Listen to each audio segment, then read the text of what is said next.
Bonjour à tous et bienvenue dans Cult & Click, une émission de qualité. On est là. Beaucoup au lancement. Où On crie beaucoup au lancement. Oui, ça peut arriver. Non, parce que si c'est le début de la vidéo, tu sais, le mec est pépère dans son bain. Mais non, exemple. il vient d'avoir un Peut-être qu'il vient de wouhou. faire une À chaque tâche. fois, on, Ah oui, s- c'est vrai, il y a le wouhou. on bug sur le son. Mais le On son est là trop pour vous fort parler de après. 24 Legacy Et donc- ou 24 Legacy, qui est la nouvelle série de la Fox, qui est une série dérivée de 24 heures chrono, alors 24, avec Jack Bauer, Kiefer Sutherland, sauf que là, il n'y a plus Kiefer Sutherland, il a été remplacé par Corey Hawkins, qui est un acteur qu'on a pu voir dans The Walking Dead, mais surtout dans NWA, No Gota Content. J'arrive jamais, aide-moi. Straight Out of Compton, où il jouait Dr. Dre, donc ça n'avait plus ou moins pas de rapport. Ouais. Un bon DJ. Et il jouait, c'est grosso modo, c'est l'équivalent de IAM aux États-Unis. Là, tu viens arrêt cardiaque de la plupart des Ah, je fans sais de pas. rap. Oh, je sais pas. Donc, Corey Hawkins, c'est qui ? C'est un ancien membre des forces spéciales qui vit dans une ville américaine dont j'ai complètement oublié le nom, c'est Washington, non ? Sous le programme de protection des témoins. Oui, tout à fait, parce qu'il est intervenu pour liquider un dangereux terroriste fictif. Figurez-vous qu'il y a des méchants terroristes qui, en fait, ont liquidé la plupart des Marines qui sont intervenus dans l'exécution du méchant terroriste. Et dans le chapeau des accords magiques, comme dirait PV Nova, ou dans le chapeau des terroristes magiques, est-ce que je vais sortir le petit chinois, le petit russe ou le petit arabe, monde arabe islam, je ne sais même pas comment on peut dire, le monde arabe. Un musulman, Et donc un terroriste. musulman, oui, un terroriste musulman, je sais même pas pourquoi je dis ça. Et donc le truc c'est que, attention, qu'est-ce qu'on vient de tirer Oui, ce sont des musulmans qui ont en effet tué les Marines, et figurez-vous qu'au moment où ils veulent s'en prendre à Corey Hawkins, celui-ci arrive à s'en sortir. C'est un petit peu le point de départ de cette série qu'on raconte très mal, parce qu'il y a d'autres personnages, bien évidemment, c'est du 24. On a un sénateur candidat à la présidentielle américaine, qui est joué par Jimmy Smith, qui jouait déjà un candidat à la présidentielle dans À la Maison Blanche. Il est marié à Miranda Otto, c'est Éowyn du Seigneur des Anneaux. Il a une directrice de campagne. Ah, c'est vrai ça. Mais Il a- lui, en fait, c'est plutôt le sénateur dans Star Wars. Oui, c'est Bail Organa dans Star Wars, mais Ou c'est surtout, c'est le meilleur ami de Dexter. Non, mais d'accord, mais c'est aussi dans la Maison Blanche. Pourquoi tu dénigres sa performance dans la Maison Blanche ? Je trouve qu'il est moins bien. ouais. Oh, arrête un peu, il est excellent. Non, il est moins bien, ouais. Tais-toi. Et Non, mais soyons sérieux. Et l'autre Star Wars l'autre ou truc également, à la Maison Blanche c'est que sa femme, Miranda Otto, c'était l'ancienne directrice de la cellule antiterroriste qui est chère à la série 24, et elle a laissé le flambeau à un jeune individu qui, pendant que l'ami Bigby regarde des devis sur sa boîte mail, ça me perturbe tes devis. Et des sommes pareilles, franchement, pour un canapé, j'avais jamais vu ça. À ce prix-là, tu peux te payer 2 voitures, et pas de la merde, hein. Je parle pas de voiture française, hein. Tu peux au moins avoir de la voiture allemande avec ça. Enfin, ça, voilà. Ne partons pas dans des dérives qu'on ne pourrait plus contrôler. Donc, à la cellule antiterroriste, ils vont essayer de donner un coup de main à notre ami Corey Hawkins, qui est donc le héros de 24. Voilà, on a vu les 3 premiers épisodes qui ont été diffusés. La série a commencé il y a peu de temps. Le premier épisode a été diffusé juste après le Super Bowl, mais comme le Super Bowl a fini plus tard cette année que les autres années, du coup les audiences ont été très faibles pour 24 Legacy, puisqu'il a fait 17 millions. Vous allez me dire, c'est pas mal. Oui, c'est pas mal. Mais comparé aux autres programmes qui normalement suivent le Super Bowl, c'est faible. Et du coup, on va vous donner notre avis sur 24 Legacy, 24 Legacy. Ton avis, Big B ? Mon avis ? Oui. C'est que globalement, la série est une série qui, un peu comme Minority Report, un peu comme pas mal de séries depuis ces 2 dernières années qui sont en fait des séries de licence, manque d'audace. Et là, on est vraiment sur la même logique, c'est-à-dire que c'est 24 heures chrono. On sent qu'ils ont repris, voilà, donc la série doit être plus ou moins en temps réel. Il y a des trucs qui sont pas du tout en temps réel, mais bon, c'est pas grave. Le truc, c'est que le personnage, il doit avoir son petit sac dans lequel il y a tous les trucs magiques d'un agent secret. Il y a la cellule antiterroriste où globalement, en fait, il commence à y avoir tout de suite, on dédoute sur le fait qu'en fait, est-ce qu'elle n'est pas déjà infiltrée. Enfin, globalement, en fait, tous les trucs, tu vois, qui faisaient assez le rythme des dernières saisons de 24 heures chrono. Voilà, on a très vite tous les codes de la série. Et ça en fait une série qui manque d'ambition, je pense, pour elle-même. Mais ça en fait pas une série inintéressante. C'est une série qui est plutôt sympathique. Elle a le mérite d'être relativement courte. Je crois qu'en fait, les épisodes, une fois où on a retiré les publicités, elle fait peut-être 43 minutes, non ? Oui, comme tous les autres. Donc c'est vraiment une série qui est relativement courte et en ça, du coup, ça lui donne un rythme. Maintenant, souvent, dans 24 heures chrono, il y avait un problème dans le suivi de l'aventure. C'est-à-dire qu'on doit tout le temps essayer d'aller vite, il doit tout le temps se passer des choses. Et souvent, on se rendait compte on coursait une clé USB pour ensuite se rendre compte qu'il n'y avait pas d'informations, mais en fait, il fallait aller à droite. Et puis, globalement, l'épisode 10, 11, les choses avançaient parce que c'était les cliffs de mi-saison. Et pareil pour la fin, donc les deux derniers épisodes, donc le heure 23 et heure 24, là où, heure 22, heure 23, où là, globalement, les choses reprenaient le rythme. Il y a surtout et deux là, histoires dans on une est saison. déjà ici, ouais. Et là, déjà, à l'épisode 3, on a l'impression qu'on est déjà en train d'un peu plafonner. Donc, t'as vu les 3 épisodes ? On a vu 2. Oui, j'ai vu les 3. Et donc, bon, voilà. Donc, c'est une série qui, si vous aimez 24 heures chrono, vous risquez ça va vous rappeler comment c'était sympa 24 heures chrono, sans que ça va casser les murs de votre baraque. Si vous ne connaissez pas 24 heures chrono et que vous cherchez juste une série un peu action, dynamique, etc., c'est une bonne série. Il y a des moments où ils essayent de rendre, et plutôt bien, les éléments réalistes, avec des guillemets, épiques. Donc il y a des petites scènes où en fait ils utilisent des éléments de décor, je pense à un tonneau, et ils arrivent avec une musique à faire démarrer quelque chose qui est une scène d'action un peu épique alors qu'on est sur quelque chose d'assez lambda. Et ça, c'est des moments qui sont réussis. Donc vraiment, je me souviens de moments, voilà, on garde quelques moments en tête. Est-ce que la série est transcendante ? Non. Est-ce qu'il y a des histoires comme l'histoire de la copine qui sont pas complètement absurdes ?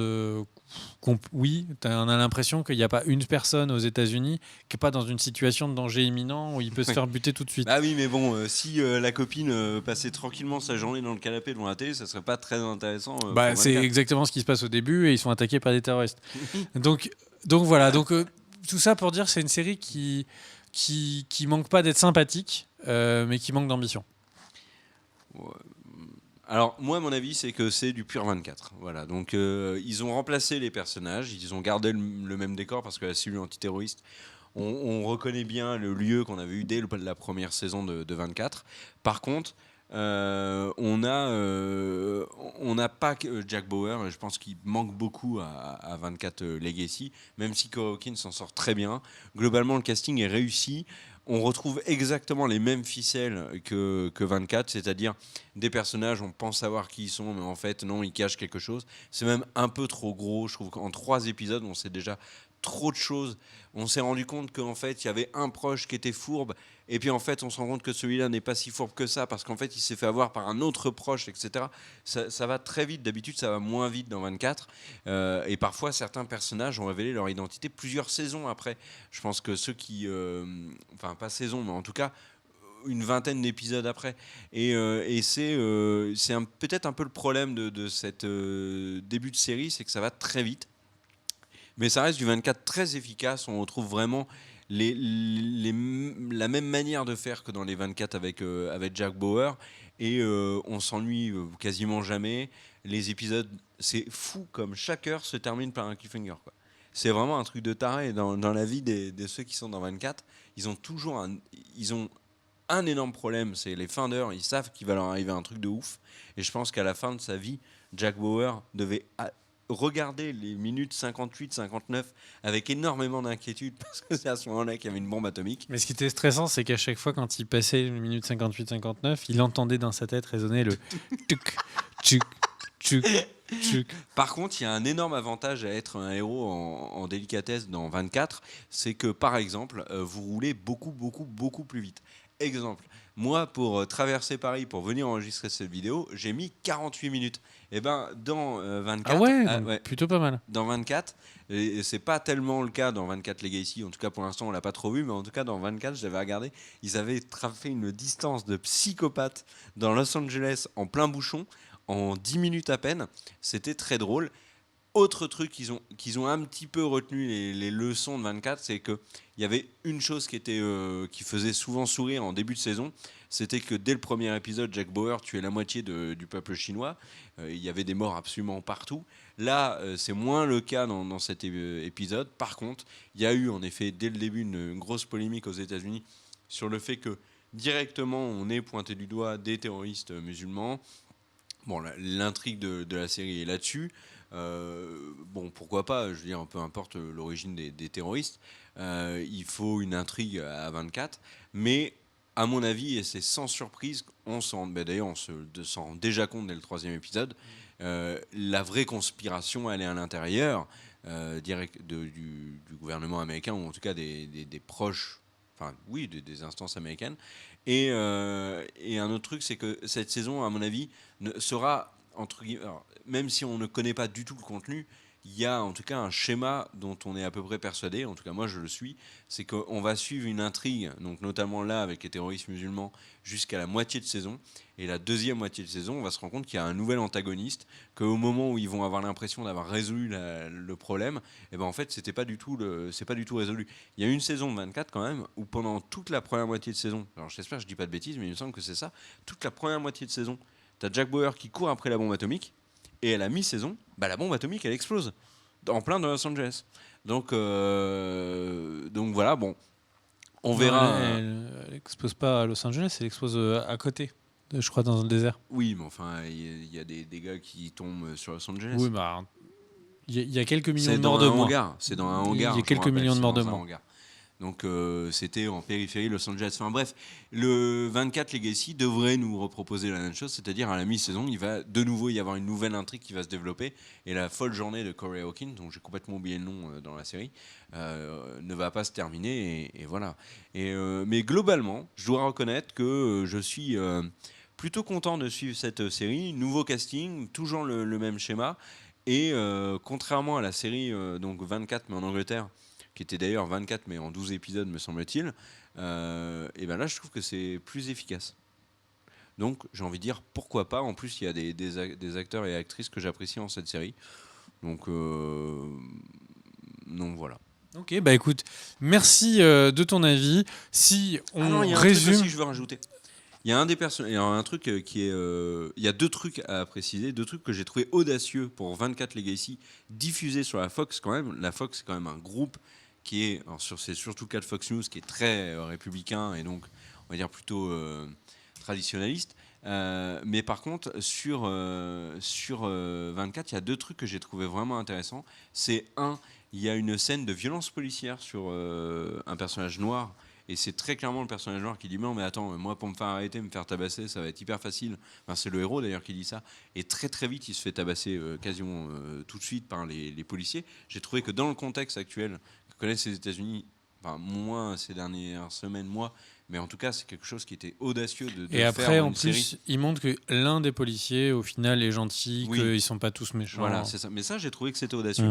Et l'autre truc, c'est quelque chose que j'ai quasiment jamais vu dans une série, c'est qu'on a un personnage gay qui est l'archétype du gay dans les séries. Donc c'est l'acteur qui joue également dans Scandale. Par contre, son compagnon, c'est un malabar, quoi. Alors lui, pour le coup, c'est l'hétéro bad guy de base. Et ça, j'ai trouvé que c'était quelque chose de très intéressant aussi de le faire, de montrer que les gays ne sont pas que du cliché, tu vois. Et ça, j'ai trouvé que c'était intéressant. Donc voilà, c'est les deux points que j'ai trouvé audacieux de la part de 24 Legacy. Bah tout à fait, je te rejoins sur ces deux points. Du coup, on se dit à demain pour une nouvelle vidéo. N'hésitez pas à aller consulter le site Cult & Click si vous voulez chercher des informations. On a toute une petite équipe de rédaction assez soudée d'ailleurs qui écrit des articles plutôt sympathiques. Très sympathique. Et voilà, n'hésitez pas. Alors tous les youtubeurs vous font l'article, vous vous abonnez. Clairement, ce qui aide le plus une chaîne comme la nôtre, c'est-à-dire une toute petite chaîne, c'est de partager les vidéos quand elles vous plaisent. Et les commentaires aussi. Et évidemment, de mettre le petit mot dans les commentaires, ça aide, vous savez, ça aide. Tu sais que, pour l'anecdote, on a eu cette semaine dans les commentaires un mec qui a mis commentaire pour le référencement point. Et j'ai trouvé ça tellement génial. Ça, c'est Je tellement le sympa. remercie. Des bisous à tous et un Ciao. bon 24 à vous. Ciao, ciao.